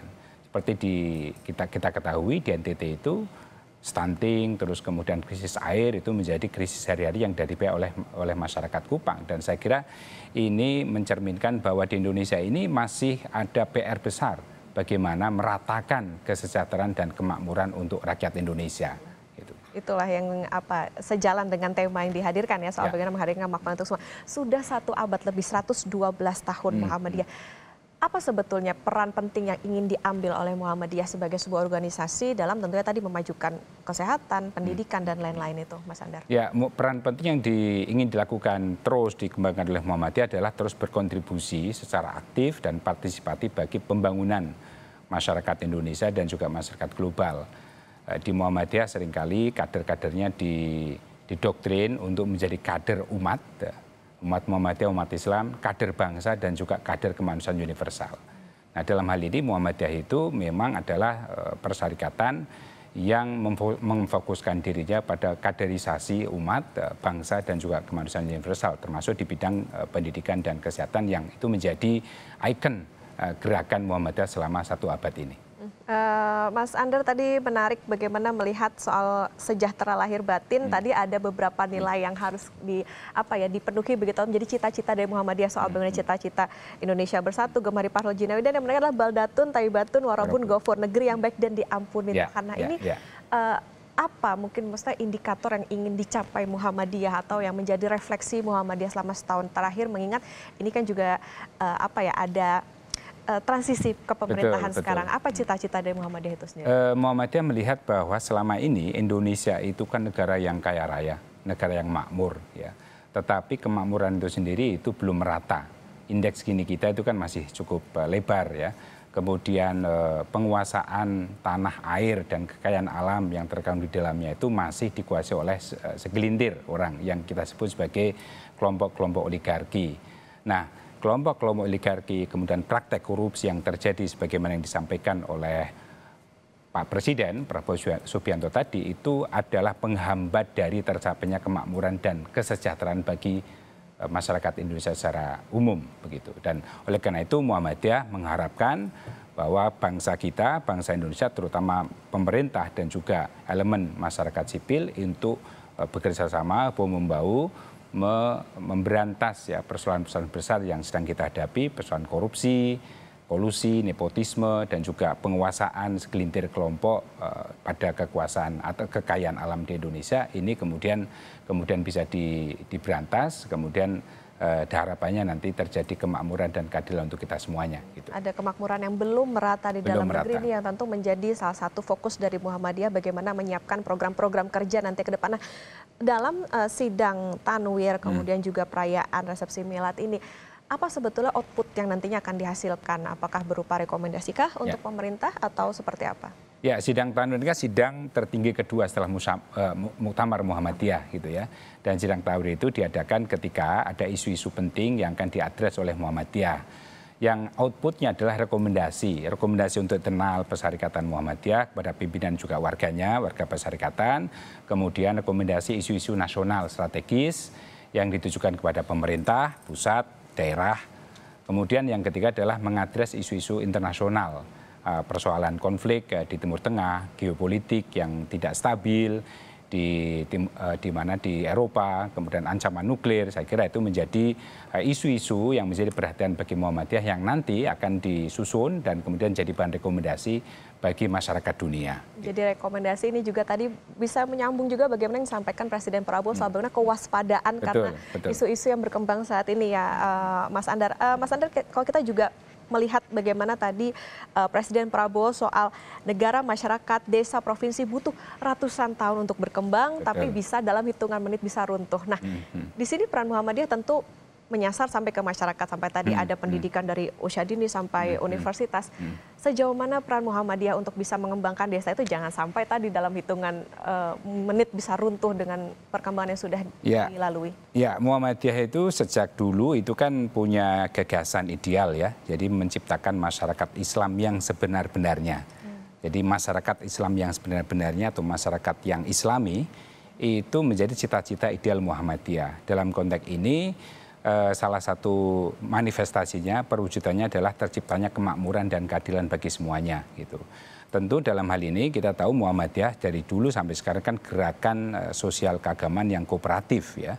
Kooperatif terhadap pemerintah yang sah, pemerintah yang ada. Dalam hal ini Muhammadiyah itu tentu ingin turut serta di dalam pembangunan masyarakat yang dalam konteks Muhammadiyah itu ada doktrin. Jadi Darul Ahdi wa Syahadah. Jadi Darul Ahdi wa Syahadah adalah doktrin Muhammadiyah yang menegaskan komitmen Muhammadiyah kepada kebangsaan, kepada nasionalisme Indonesia, dan juga komitmen untuk mengabdi, komitmen untuk berkompetisi secara sehat dan berkontribusi untuk mengisi kemerdekaan itu, untuk mengisi pembangunan itu. Dan ini saya kira doktrin yang melekat di Muhammadiyah yang menjadi nilai yang mengikat pimpinan juga warga Muhammadiyah untuk terus fastabiqul khairat, berkompetisi dengan elemen-elemen bangsa lain secara positif tentunya dan konstruktif untuk membangun Indonesia yang gemah ripah loh jinawi baldatun thayyibatun wa rabbun ghafur. Mas Andar, kalau kita lihat juga ada banyak struktur pemerintahan atau pejabat yang dihadirkan saat ini hari ini, presiden kemudian juga sejumlah menteri. Sejauh mana peran mereka untuk bisa diajak berdiskusi begitu terkait dengan isu-isu kebangsaan yang akan diangkat Muhammadiyah untuk menjadi program kerja 1 tahun ke depan di 2025? Ya, hadirnya para pejabat dan para menteri itu saya lihat, saya hitung tadi ada 16 menteri, wakil menteri atau pejabat terkait itu yang datang yang punya darah Muhammadiyah atau irisan Muhammadiyah. Jadi Pak Haidar tadi mengatakan ada pejabat-pejabat yang Muhammadiyah struktural maupun kultural. Tentu saja ini akan memfasilitasi atau mempermudah Muhammadiyah untuk berkomunikasi kepada atau dengan pemerintah di dalam merumuskan dan juga mengagendakan proyek-proyeknya terutama terkait dengan pemerataan keadilan dan kemakmuran untuk semuanya itu.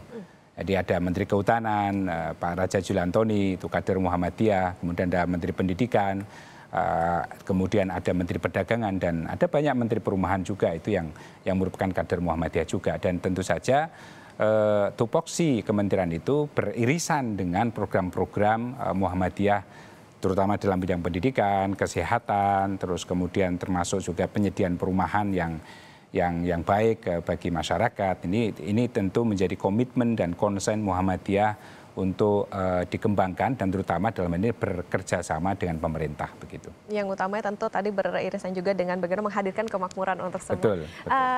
Menarik juga tadi kalau kita melihat Presiden Prabowo beberapa kali mengatakan soal waspada tadi juga menyinggung bagaimana situasi secara global. Muhammadiyah sendiri sejauh ini perannya di dunia internasional sudah sejauh apa, Mas Andar? Jadi Muhammadiyah itu dalam 20 tahun terakhir itu punya peran internasional yang patut kita catat. Ya. Pertama, Muhammadiyah itu mengirimkan duta-dutanya dengan mendirikan PCIM, Pimpinan Cabang Islam Muhammadiyah di semua benua, di Eropa, di Amerika, di Australia, dan di Afrika. Saya sendiri dulu menjadi salah satu pendiri PCIM Prancis, ya, Pimpinan Cabang Istimewa Muhammadiyah Prancis tahun 2007. Dan melalui kader-kadernya ini di berbagai benua tadi, berbagai negara tadi itu ingin menghadirkan Islam rahmatan lil alamin, Islam berkemajuan, Islam yang wasatiyah, Islam yang moderat bagi masyarakat internasional.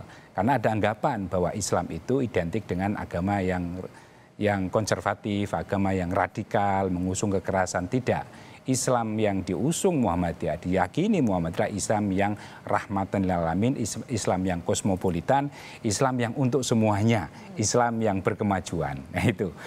Jadi kemudian yang kedua, Muhammadiyah itu dengan program internasionalisasi Muhammadiyah itu juga mengembangkan pendidikan di berbagai negara. Di Australia telah berdiri Muhammadiyah College, terus kemudian di Malaysia, terus kemudian di Kairo, kemudian di Lebanon, itu kita mendirikan sekolah-sekolah yang diperuntukkan bagi masyarakat internasional. Dengan intervensi pendidikan ini, tentu saja Muhammadiyah punya misi untuk menyebarkan Islam yang rahmatan lil alamin. Rahmatan lil alamin itu apa? Rahmat bagi semesta. Bukannya orang Islam saja, tapi bagi semua manusia itu. Nah, dengan pendidikan, kemudian dengan diplomasi perdamaian yang dilakukan Muhammadiyah, misalnya di Thailand Selatan, kemudian di Filipina ketika terjadi konflik di Thailand Selatan, kemudian di Filipina Selatan, itu Muhammadiyah aktif membangun dialog dan juga menjadi mediator konflik yang terjadi di dua negara ini, di dua negara kita. Dan sekarang aktivitas peace diplomasi perdamaian melalui pendidikan maupun dialog antaragama dan peradaban yang dikembangkan dan dibangun Muhammadiyah itu kemudian menuai semacam apresiasi dari masyarakat internasional.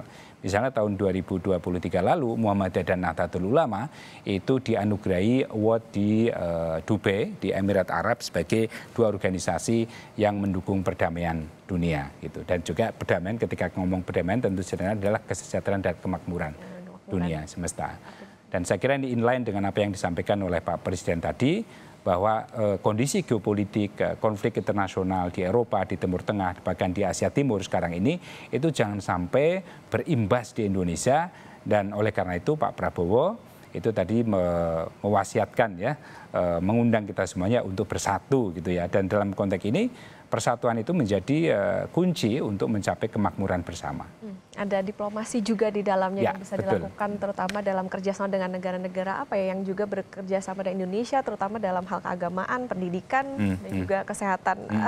Mas Andar, kalau kita melihat dari 2024 kemudian ke 2025, ini juga nantinya apa yang menjadi hasil dalam sidang Tanwir ini akan dibawa ke Muktamar, adakah PR-PR begitu atau yang apa menjadi evaluasi bagi Muhammadiyah terutama dalam hal kemasyarakatan ke depannya di tahun 2025 seperti ya, apa? Jadi sidang Tanwir itu berbeda dengan Muktamar. Kalau Muktamar kan pemilihan ketua umum, pimpinan pusat Muhammadiyah yang disebut dengan 13 dewa itu. Tapi kalau Tanwir itu tidak melakukan pemilihan dan hanya dihadiri oleh pimpinan pusat dan pimpinan wilayah, yang tujuannya adalah untuk mengevaluasi ya, program-program selama 1 tahun mungkin setelah Muktamar, ya. Kemudian dan juga akan melakukan prospektus kira-kira kebijakan-kebijakan atau program-program apa yang dilakukan oleh Muhammadiyah.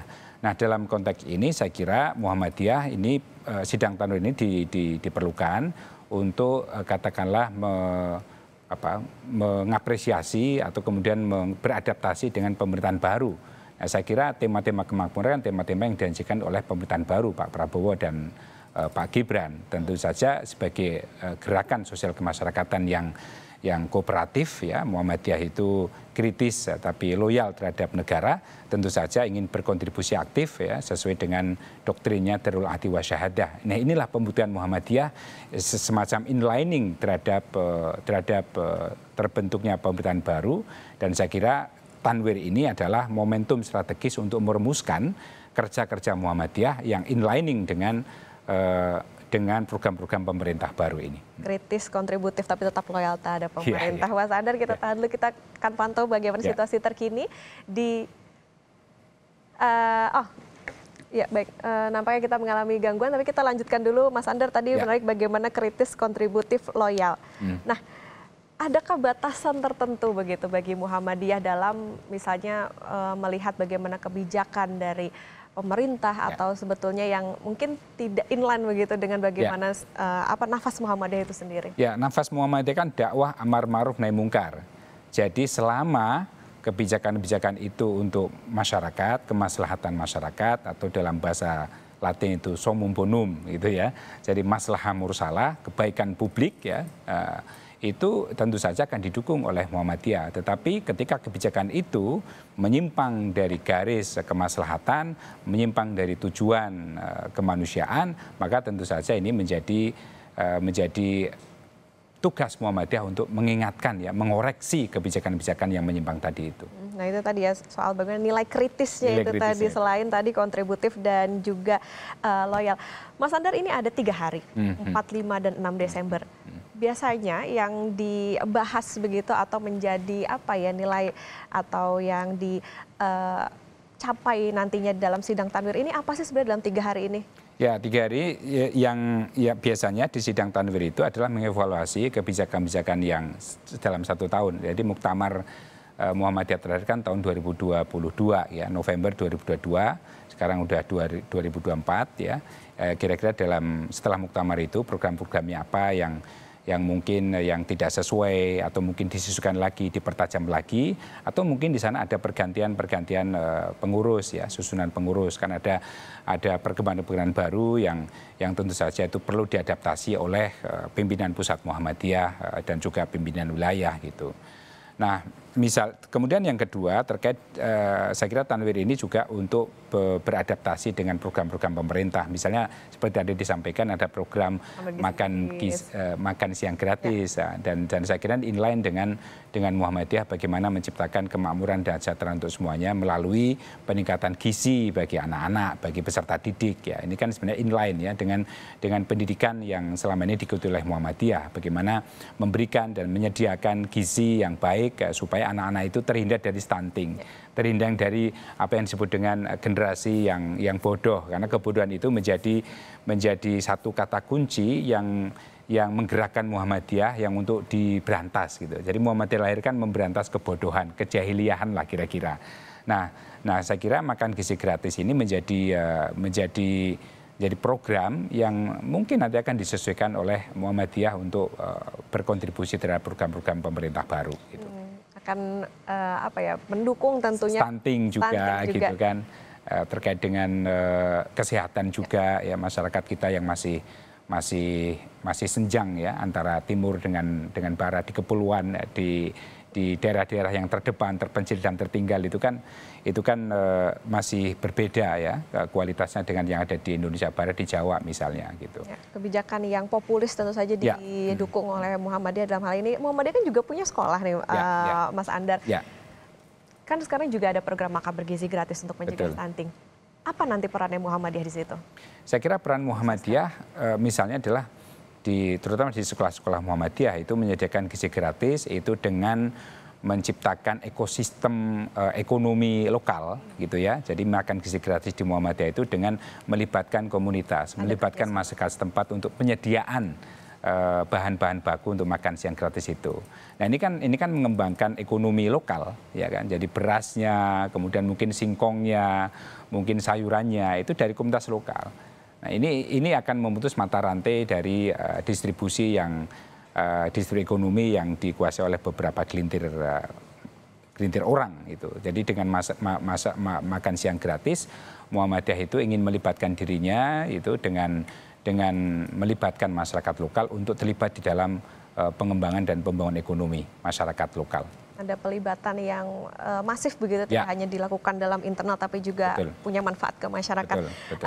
Mas Andar, terakhir mungkin apa yang nantinya akan diharapkan begitu dalam adanya sidang Tanwir dan juga Milad ke-112 Muhammadiyah ini? Ya, sidang Tanwir itu artinya kan pencerahan. Jadi dengan sidang Tanwir ini saya berharap pimpinan Pusat Muhammadiyah dan juga warga Persyarikatan Muhammadiyah di seluruh Indonesia dan dunia itu juga mempunyai spirit pencerahan. Pencerahan pada diri dan juga pencerahan untuk semuanya. Nah, pencerahan ini penting karena dengan pencerahan ini artinya kita bisa melihat persoalan-persoalan keumatan, kebangsaan dan kemanusiaan universal secara lebih holistik dan integralistik, dan kita akan bisa melihat ya kalau ada ketidakmakmuran, ketidakmerataan keadilan itu menjadi tugas kita semuanya dengan gerakan-gerakan yang lebih mencerahkan. Tentu kita harapkan apa yang menjadi cita-cita Muhammadiyah dalam sidang Tanwir dan juga Milad ke-112 ini, memajukan kesehatan, pendidikan, agama, bahkan juga toleransi tadi bisa terwujud tidak hanya di internal dan ataupun juga tingkat nasional, tapi juga bahkan ke level dunia untuk menciptakan Muhammadiyah yang tadi ya kritis, kontributif, tapi juga loyal terhadap pemerintah. Terima kasih Mas Andar Nurbowo, Direktur Eksekutif Maarif Institute, sudah bersama di Kompas TV. Sehat selalu Mas Andar. Ya saudara, program khusus sidang Tanwir dan juga resepsi Milad ke-112 Muhammadiyah kami tutup. Saya Putri Oktaviani, pamit undur diri. Terima kasih, sampai jumpa.